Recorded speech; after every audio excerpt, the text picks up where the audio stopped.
அம்மா நைட்டு வீட்டுக்கு வர மாட்டேன், காலையில தான் வருவேன். ஏன் நைட்டெல்லாம் சார் எங்கடி பொறுக்க போறாரா?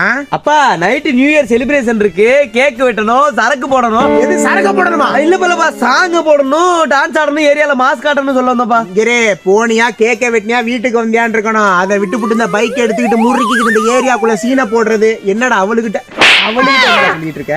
பிரச்சனை ஏதாவது பண்ணிட்டு இங்க வந்த வேற மாதிரி ஆகி போயிடும். அப்பா கோயில்னா அர்ச்சனை நடக்கும், நியூ இயர்னா பிரச்சனை நடக்கும்.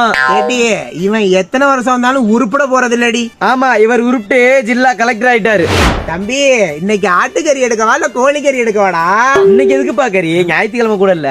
டேய் இன்னைக்கு புது வருஷம்டா, ஹாப்பி நியூ இயர். என்னப்பா சொல்ற, இன்னைக்கு நியூ இயரா? உப்புறான்னு எனக்கு தெரியவே இல்லையப்பா. என்னடா தெரியலங்கிற? முன்னாடிலாம் புது வருஷம் வரப்போகுதுனாலே அவ்வளவு சந்தோஷமா இருப்ப, ஸ்பீக்கரை கட்டுவ, பாட்டை போடுவ, டான்ஸ் ஆடுவ, கேக்க வெட்டுவ. இப்ப தெரியலங்கிற? பா முன்னாடி நான் செலிப்ரேட் பண்ண போவேல என்ன திட்டுவேன், இப்ப நீ கேக்குற ஏன்டா செலிப்ரேட் பண்ண போகலன்னு. நான் நியூ இயரே மறந்துட்டப்பா. 1ஆம் தேதி ஆனா டியூ கட்டணுங்கிறதாப்பா ஞாபகம் வருது. என்னடா இப்படி ஆயிட்ட? சரி அப்பாவுக்கு ஒரு 500 ரூபாய் ஜிபேல அனுப்பி விட. எதுக்கு? இல்ல நீ தான் செலிப்ரேட் பண்ணல, நானாவது என் ஃப்ரெண்ட்ஸோட போய் செலிப்ரேட் பண்ணலான்னு பார்த்தேன். சரி அனுப்புறப்பா, நான் போயிட்டு வரேன். இன்னைக்கு ஹாப்பி நியூ இயர். இன்னைக்கு எங்கடா வேலைக்கு போற? பா நைட் ஷிஃப்ட் பார்த்தா டபுள் சம்பளம் நாங்க, நான் போயிட்டு வரேன்ப்பா. எப்படி இருந்தா என் புள்ள வாழ்க்கை அடிச்ச அடியில